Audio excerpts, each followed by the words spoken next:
किसी ने बड़े कमाल की बात कही है कि आपके कर्म ही आपकी पहचान है, वरना इस दुनिया में एक नाम के तो हजारों इंसान हैं। हाय गाइस, मेरा नाम है आरजे कार्तिक और आपके लिए एक छोटी सी कहानी। ये कहानी एक जादूगर की, जो जादू दिखाने के लिए धीरे धीरे प्रसिद्ध होता जा रहा था। राज दरबार में बात पहुंची, राजा ने उसे जादू दिखाने के लिए बुलाया।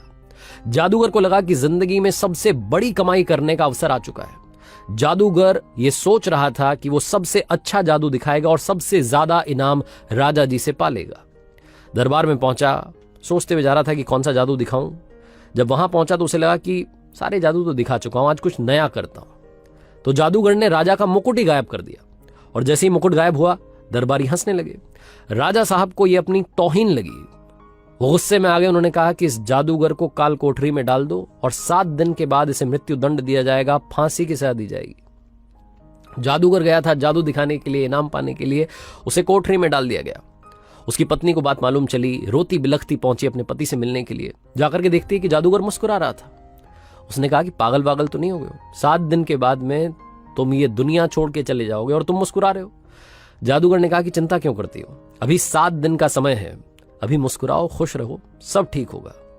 पत्नी को लगा कि पति पागल हो गया है, मौत को सामने देख करके बातें पागलों जैसी कर रहा है।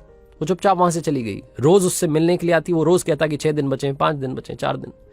फाइनली फांसी का दिन आ गया। राजा घोड़े पर सवार होकर के उस जादूगर के पास पहुंचा आखिरी बार मिलने के लिए। और जब उसने देखा जादूगर ने कि राजा घोड़े पर आया, उसके दिमाग में एक आइडिया आया। जैसे ही राजा वहां आया तो जादूगर उदास हो गया, रोने का नाटक करने लगा। राजा ने कहा कि हाँ भाई, क्या हुआ? उस दिन तो मुकुट गायब कर रहा था, जादू दिखा रहा था, आज जब तेरे सामने फांसी है तो तुझे रोना आ रहा है। जादूगर ने कहा कि नहीं महाराज, मरने से नहीं डर रहा हूं, मरना तो सबको है। मुझे इस बात का डर है कि बरसों से एक कला सीख रहा था, अपने घोड़े को उड़ना सिखा रहा था, उसे उड़ाना चाहता था। वो काम बस 1 साल में पूरा होने वाला था। अब मैं वो कला अपने साथ ही लेकर के दुनिया छोड़ जाऊंगा, मुझे इस बात का अफसोस हो रहा है। राजा के मन में आया कि उड़ने वाला घोड़ा ये जादूगर तैयार कर रहा है। मान लो वो घोड़ा मेरे पास आ गया तो मैं बड़ा से बड़ा युद्ध जो है आसानी से जीत जाऊंगा। बड़े से बड़े युद्ध में बड़े से बड़े राजा को ऐसे ही हरा दूंगा। उड़ने वाला घोड़ा मेरे पास होना चाहिए। इसी लालच में राजा ने उससे कहा, जादूगर से, कि एक काम करते हैं, 1 साल का तुम्हें समय देता हूं।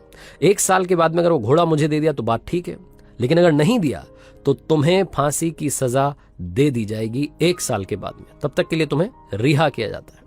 तो 1 साल के लिए इसको बरी कर दिया गया। जादूगर सीधा अपने घर पहुंचा। वहां जाकर के देखता है मातम छाया हुआ था, लोग रो रहे थे, रिश्तेदार आए हुए थे, इसकी पत्नी रो रही थी। लेकिन अपने पति को जिंदा देख करके वो मुस्कुराने लगी, खुश हो गई। सब लोग खुश रहे। आधे 1 घंटे के बाद में सब लोग चले गए। घर में पति पत्नी बचे। पत्नी ने फिर से पूछा, एक बात बताओ, राजा ने आपको छोड़ कैसे दिया? तो जादूगर ने कहा कि एक शर्त पर छोड़ा है, 1 साल के अंदर मुझे उन्हें उड़ने वाला घोड़ा देना है। तो पत्नी जो थी वो फिर से गुस्सा होने लगी, कहने लगी कि पागल हो गए हो, ये क्या तुम वादा करके आ गए? उड़ने वाला घोड़ा हम बना ही नहीं सकते। जादूगर ने कहा, मालूम है मुझे नहीं बन सकता, लेकिन 1 साल का समय है, इस 1 साल में खुश रहो, मुस्कुराओ, इस जिंदगी को जियो, बस यही कहना चाहता हूं। पत्नी ने कहा कि फिर से तुम्हारा ज्ञान चालू हो गया।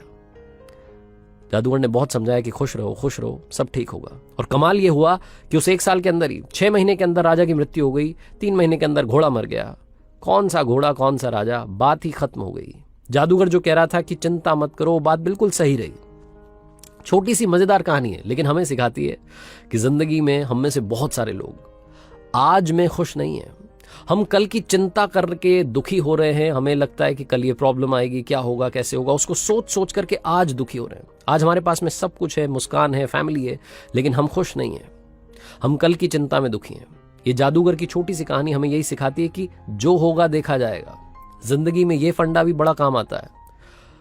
मैंने कहीं पर पढ़ा था कि अगर आप किसी समस्या के बारे में 5 मिनट सोचते हैं और उसका हल नहीं निकाल सकते, तो आपको उस समस्या की चिंता ही नहीं करनी चाहिए, उसे ऊपर वाले पर छोड़ देना चाहिए। आरजे कार्तिक एक बार फिर आपसे कहेगा, आज में जिएं, आज में रहें, आज में मुस्कुराएं। जो कल होगा वो आपके कर्म डिसाइड करेंगे।